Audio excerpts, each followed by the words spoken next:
정부가 투자 부진과 수출 증가세 악화 등을 언급하며 경기 둔화에 대한 우려를 표했습니다.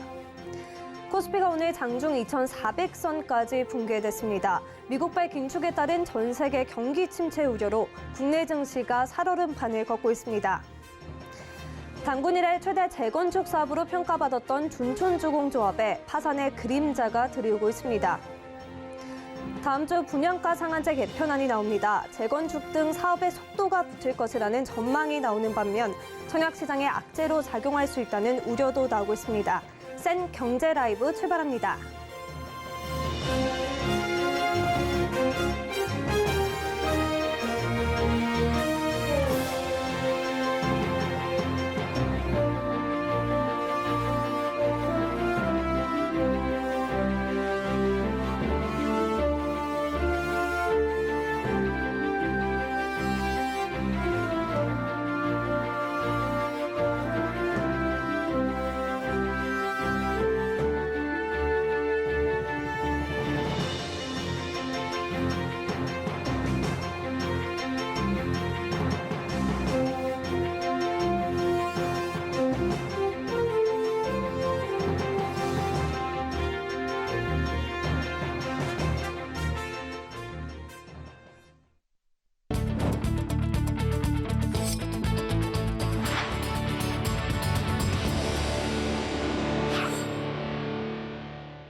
시청자 여러분 안녕하십니까? 센 경제 라이브 최민정입니다.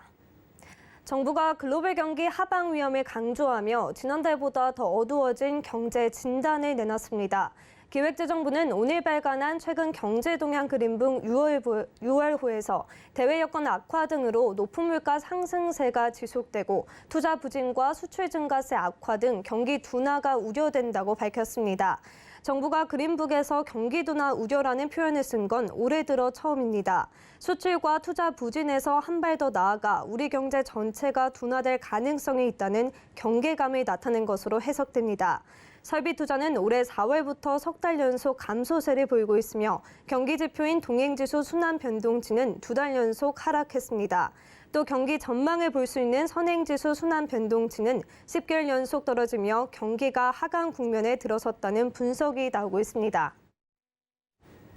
미국 연방준비제도를 비롯해 각국 중앙은행이 기준금리를 인상하자 증시 부담은 더욱 높아졌습니다. 이에 코스피가 장중 2,300선으로 내려가는 등 국내 증시의 내림세가 멈추지 않고 있는데요. 한 주간의 증시 흐름 윤혜림 기자입니다. 현지 시간 15일 연준은 이틀간의 FOMC를 마치고 기준금리를 0.75%포인트 인상한다고 밝혔습니다.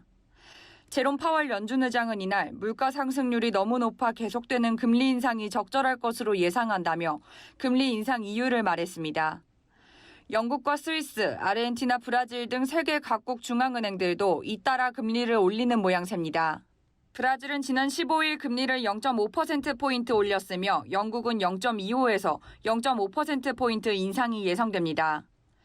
한편 미국 5월 소비자 물가 지수에 이어 지난 14일 생산자 물가 지수도 급등하자 인플레이션이 장기화될 것이란 우려가 커졌습니다. 여기에 6월 필라델피아 연방준비은행 제조업 활동지수도 마이너스 3.3을 기록하며 제조업 경기가 위축세로 돌아서는 등 경제 침체 우려가 더욱 악화되고 있습니다.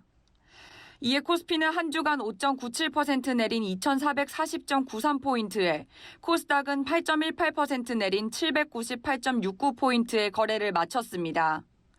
한 주간 수급 동향을 살펴보면 코스피는 개인과 기관이 매수한 가운데 외국인이 매도했고 코스닥은 개인이 매도, 외국인과 기관이 매수한 것으로 나타났습니다. 이번 주 증시에선 한국전력이 연료비 조정 요금을 킬로와트 시당 3원 올리는 인상안을 정부에 제출하자 이익 기대감이 높아져 연일 오름세를 보였습니다. 또한 오는 7월부터 적용되는 도시가스 요금 인상 소식에 전기가스 업종의 주가가 선방하는 모습을 보였습니다. 증권업계는 다음 주 증시는 불확실성 완화와 변동성 지속이라는 중첩된 상황에 놓일 것이라며 낮은 변동성을 갖춘 고배당, 이익 안정성을 담보할 수 있는 에너지, 경기소비재, IT, 헬스케어 등의 업종에 대해 가격 조정 시 비중 확대가 필요하다고 조언했습니다. 서울경제TV 윤혜림입니다. 단군 이래 최대 재건축 사업으로 평가받았던 둔촌주공이 단군 이래 최대 경매라는 불명예를 안을 위기에 처했습니다. 최근 둔촌주공조합은 대주단으로부터 대출기한 연장 불가를 통보받았는데요. 약 2달 내 상환하지 못할 경우 조합은 파산하게 됩니다. 보도에 서청석 기자입니다. 24개 금융사로 구성된 둔촌주공 재건축 사업 대주단이 오는 8월 23일 만기가 도래하는 7천억 원 규모의 사업비 대출 보증 연장이 불가능하다는 입장을 조합에 통보했습니다. 대주단은 둔촌주공 재건축 사업 추진이 불확실하다는 판단을 내린 것으로 보입니다. 쉽게 말해 조합과 시공단의 갈등으로 대주단이 원금을 뗄 수 있는 상황까지 왔다는 겁니다. 대출 보증 만기 연장은 24개 금융사로 구성된 대주단이 전원 동의해야 가능한데 현재 찬성보다 반대가 더 많은 것으로 전해졌습니다. 사업비 대출의 만기 예정인 오는 8월 23일 사업비 대출의 연장이 되지 않을 경우 조합원당 1억 원 정도의 금액을 상환해야 합니다. 상환하지 못할 경우 조합은 파산하게 됩니다. 시공사업단은 우선 대주단의 사업비 7천억 원을 대입 연재한 뒤 공사비와 사업비, 이자를 포함한 비용에 대한 구상권을 조합에 청구할 방침입니다. 구상권 청구 이후 조합이 공사비를 정산하지 못하게 되면 시공사업단은 경매 절차에 들어갈 수밖에 없습니다. 조합 관계자는 만기가 도래하기 전까지 새로운 대주단을 꾸려 사업비 대출을 받겠다며 최악의 상황까지는 가지 않도록 노력하겠다고 말했습니다. 하지만 상황은 쉽지 않습니다. 금융업계 관계자는 불이 떨어지니 조합원들에게 한 말 아니겠냐며 현재 대주단이 원금을 떼일 가능성을 본 건데 돈을 빌려줄 곳이 있겠냐고 반문했습니다. 앞서 둔촌주공 재건축 조합 집행부와 시공사업단은 공사비 증액 문제를 놓고 갈등을 빚었고 서로의 갈등이 해결될 기미 없이 평행선을 달리면서 공정률 52%인 공사가 지난 4월 15일 0시부로 전면 중단됐습니다. 서울경제TV 서청석입니다. 정부가 분양가 상한제 개편안을 다음 주 공개할 예정입니다. 공사비 갈등에 막혀있던 재건축 재개발 사업에 속도가 붙을 것으로 기대되는데요. 일각에선 오히려 주택시장에 악재로 작용할 수 있다는 우려도 나오고 있습니다. 보도에 이지영 기자입니다. 정부가 오는 21일 도심주택 공급을 촉진하기 위한 분양가 상한제 개편 방안을 발표합니다. 정비사업단지의 공급이 대거 지연되고 있는 배경에 분양가 갈등이 있다고 판단한 겁니다. 개편안에는 이주비 이자 등을 가산비로 반영하고 자재비 인상분을 공사비에 적기 반영하는 등의 방안이 포함될 걸로 알려졌습니다. 분양가를 기존보다 높게 책정할 수 있어 건설사들의 원가 부담이 개선되고 또 막혀있던 재건축 재개발 사업에도 속도가 붙을 걸로 기대됩니다. 문제는 분양입니다. 내 집 마련을 저렴하게 할 수 있다는 기대감 때문에 실수요자들이 청약시장에 관심을 갖고 있는 건데 분상제 완화로 분양 가격이 크게 오르면 청약을 포기하는 청포자만 양산할 수 있기 때문입니다.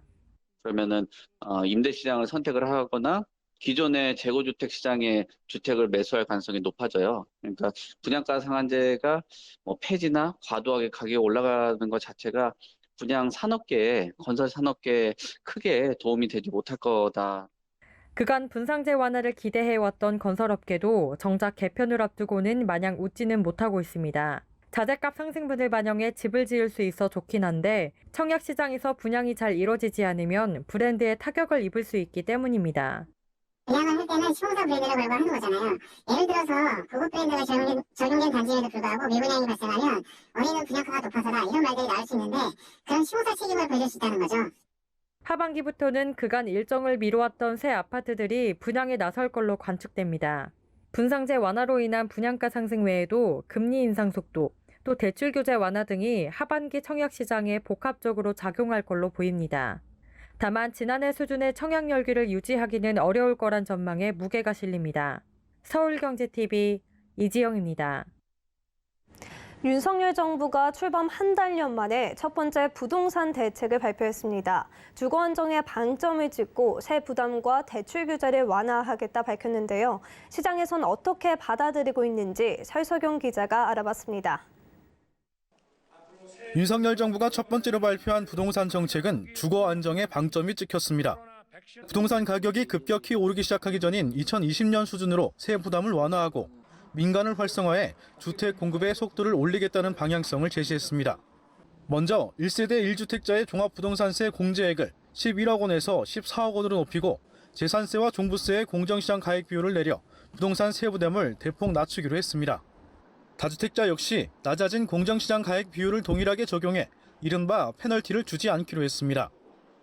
또 올해 3분기부터 생애 최초 주택담보대출 비율 LTV에 상한은 지역, 주택가격, 소득과 상관없이 80%로 완화합니다.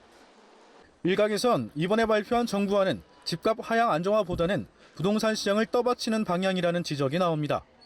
다만 이전 정부 때와 달리 현재 상황은 집값 하방 압력이 크기 때문에 정책을 통한 시장 안정화 기대가 크지 않다는 목소리도 들립니다. 정부가 발표한 대책 가지고 시장이 안정화되기보다는 금리 인상에 따르는 불안감, 대외 경제의 불확실성 이것이 가장 크게 그 시장을 안정화시키지 않나는 생각이 들어요. 금리가 인상되면은 결국에 매매 시장은 얼어붙을 수밖에 없습니다. 미국이 과감한 금리 인상에 나서면서 국내 시중은행의 주담대 금리도 연내 연 8%까지 예상되고 있어 아파트 구매력은 더 떨어질 것으로 전망되고 있습니다. 정부가 부동산 관련 규제 완화와 더불어 민간 활성화 등 250만 호 주택 공급의 속도를 올리고 있어 얼어붙은 시장을 녹일 수 있을지 관심이 모아집니다. 서울경제TV 설석영입니다. 지난 4일 화재 사고가 일어난 전기차 아이오닉5에 대한 국립과학수사연구원의 정밀 감식이 진행 중입니다. 사고 원인을 두고 배터리 열 폭주가 아니라 과속 고속 주행에 의한 사고라는 주장이 나왔는데요. 보도에 장민선 기자입니다. 차량에서 연기가 뿜어져 나옵니다. 지난 4일 밤 화재 사고가 발생한 현대자동차의 전기차 아이오닉5입니다. 이 차는 톨게이트 충격 흡수대를 들이받은 직후 폭발음과 함께 약 3초 만에 차량 전체의 불길이 치솟았습니다. 경찰과 국립과학수사연구원, 한국교통안전공단, 현대차 등이 구성한 합동사고조사위원회가 현장 감식과 사고기록 장치 분석을 통해 사고 원인을 조사하고 있지만 원인 파악이 쉽지 않은 상황입니다. 일각에선 과속주행과 안전벨트 미착용이 이번 아이오닉5 탑승자 사망의 주요 원인이라는 주장이 나옵니다. 충돌 시까지 속도를 줄이지 않았고 브레이크를 제동하지 않았다는 사실 이런 것들 그리고 거기가 좀 그렇게 어두운 지역이 아닌데도 핸들링 조향을 안 하고 그대로 추돌했다는 여러 가지 정황을 미쳐보면 물론 조사 결과가 최종적으로 나와야겠지만 아마 졸음운전의 좀 가능성이 높지 않나 결국 전체적으로 운전자 과실의 영향성이 상당히 좀 크다 이렇게 볼 수 있습니다. 아이오닉5 사망사고의 원인이 배터리 열 폭주가 아닌 운전자의 과속주행 때문일 수 있다는 설명입니다. 전문가들은 최근 빈번하게 발생하는 전기차 사고에 대해 운전자의 규정속도 준수와 함께 개발사에서 부품과 배터리와의 반응을 최소화할 수 있는 연구 개발이 필요하다고 조언하고 있습니다. 한편 국가서는 이번 화재 사고가 차량 충격에 의한 사고로 판단하고 정확한 사고 원인을 조사하고 있습니다. 서울경제TV 장민선입니다. 무상증자 전성시대입니다. 기업들이 통큰 무상증자에 나서며 주가 상승을 부추기고 있는데요. 문제는 단기 변동성 확대로 번지며 급등락이 연출되고 있어 주의가 필요하다는 지적입니다. 김혜영 기자의 보도입니다. 무상증자가 상한가로 가는 티켓이라는 공식이 굳어지고 있습니다. 조강 ILI, 노터스, 공구음원 등 최근 무상증자 소식을 전한 기업들의 주가는 곧바로 상한가로 치솟았습니다. 기존 무상증자와는 달리 그 규모가 커졌다는 점이 눈에 띕니다. 적게는 한 주당 5주, 많게는 한 주당 8주의 무상증자를 진행했습니다. 문제는 단기 변동성 확대에 주가 널뛰기 현상이 빚어지고 있다는 겁니다. 전일 상한가로 직행한 조강 ILI는 오늘도 23.47% 급등했습니다. 이틀 연속 상한가 행진을 이어가던 공구음원은 1.97% 상승하는 데 그쳤습니다. 반면 6연상을 달성한 노터스는 고점 대비 64%가 넘게 빠졌습니다. 무상증자 가능성이 부각되며 전일 상한가로 직행한 조선선제도 오늘 22% 급락하며 전일의 상승분을 다 뱉어냈습니다. 전문가들은 추격 매수는 자제해야 한다고 말합니다. 주주 입장에선 공짜 주식을 받을 수 있고 유통 주식 수가 늘면서 거래가 활발해진다는 장점이 있지만 사실상 기업의 기초 체력과는 무관한 이벤트인 만큼 기업 가치가 달라지지는 않는다는 겁니다. 결국 무상증자라는 키워드가 아닌 해당 기업의 실적과 업황 등을 면밀히 따져봐야 한다는 조언입니다. 서울경제TV 김혜영입니다. 하락장이 이어지자 공모주로 다시 눈길을 돌리는 투자자들이 늘어나고 있습니다. 기관 수요 예측 성공 여부와 상관없이 공모주 주가가 크게 뛰고 있기 때문인데요. 그 이유가 무엇인지 앵커 리포트입니다. 기관 수요 예측에 실패했음에도 상장 후 주가의 날개를 다른 종목들이 늘어나고 있습니다. 청담글로벌은 기관 수요 예측에 실패하면서 공모가를 희망밴드 하단보다 30% 낮은 6,000원으로 확정했지만 상장 19개월 만에 상한가를 2번이나 기록하며 공모가보다 90% 넘게 올랐습니다. 공구오만도 수요 예측 당시 낮은 기관 경쟁률을 보이며 공모가를 희망밴드 하단보다 23% 낮은 2만 원에 상장했지만 500% 무상증자 발표에 힘입어 상장 석 달 만에 공모가 대비 300% 넘게 주가가 뛰었습니다. 기관 수요 예측에 실패한 기업뿐 아니라 성공한 기업들도 주가 상승세를 이어가고 있습니다. 수요 예측 흥행에 성공한 가온칩스, 범한퓨어셀은 공모가와 비교해 오늘 기준 각각 135%, 19.88% 올랐습니다. 상승한 종목들은 대체로 다른 공모주에 비해 의무보유 확약 비율이 높고 유통 물량이 적습니다. 증권업계 역시 의무보유 확약 비율이 높고 유통 물량이 적은 공모주에 대해 투자자들의 주목도가 높다고 평가했습니다. 의무보유 확약 비율은 수요 예측에 참여한 기관 투자자들 중 일정 기간 동안 주식을 팔지 않겠다고 약속한 이들의 비율입니다.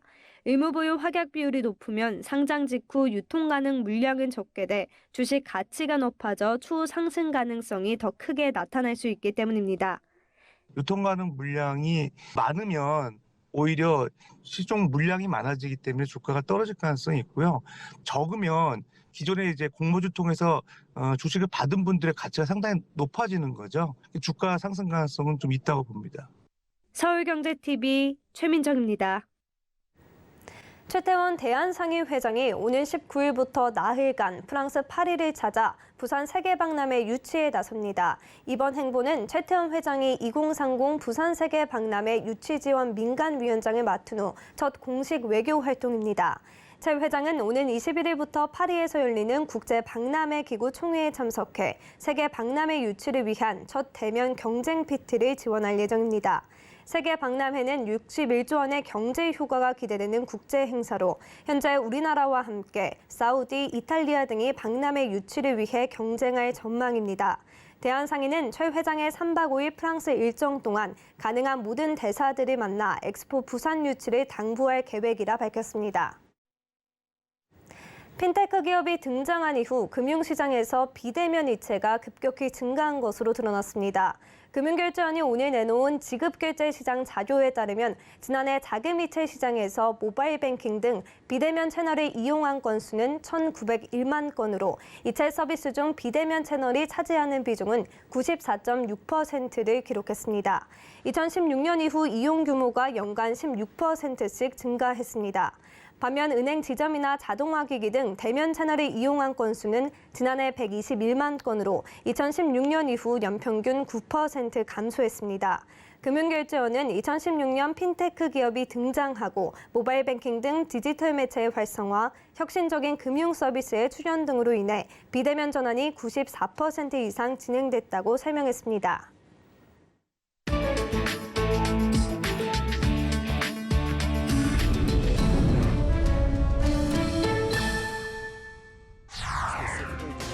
미국 애리조나주의 소방대장 케빈 굿맨이 학교 가방에 쉽게 들어갈 수 있는 방탄조끼를 디자인했습니다. 그는 로이터 통신과의 인터뷰에서 학교 내 총기 사고와 같은 끔찍한 상황에서 학생들을 보호할 수 있는 장비를 만들고 싶었다고 말했습니다. 굿맨은 방탄조끼를 입힌 마네킹에 45구경 권총과 9mm 소총 등으로 사격해 자신이 개발한 방탄조끼의 성능을 직접 선보였습니다. 한편 지난 5월 텍사스주의 한 학교에서 총기 난사 사건이 일어나 학생 19명과 교사 2명이 숨지기도 했습니다.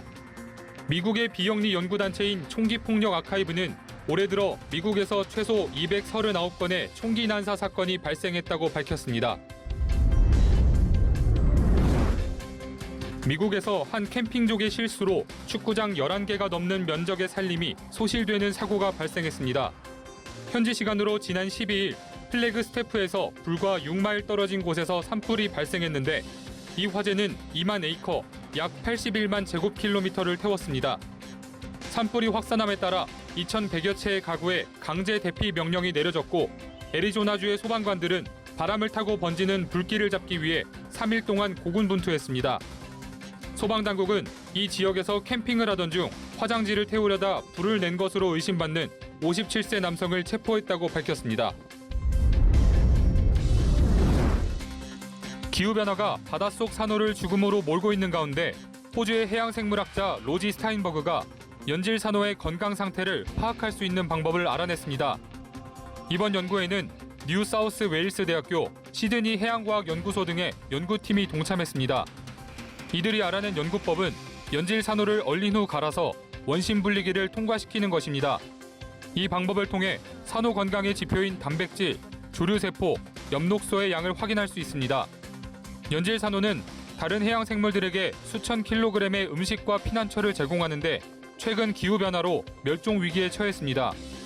이번 연구는 연질 산호의 건강 상태를 파악해 해양 생태계가 순기능을 하는 데 도움을 줄 수 있을 것으로 기대됩니다.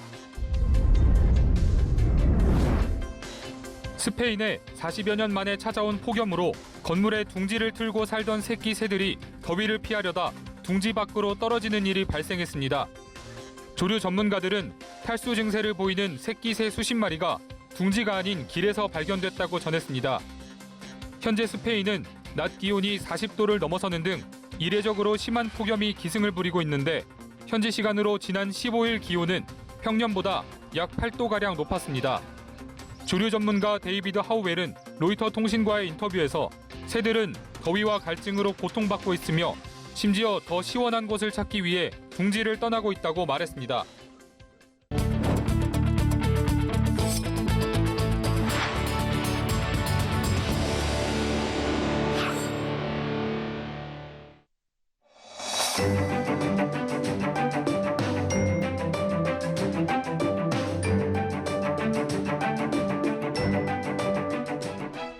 안녕하세요. K웨더 라이프스타일 예보 김단비입니다.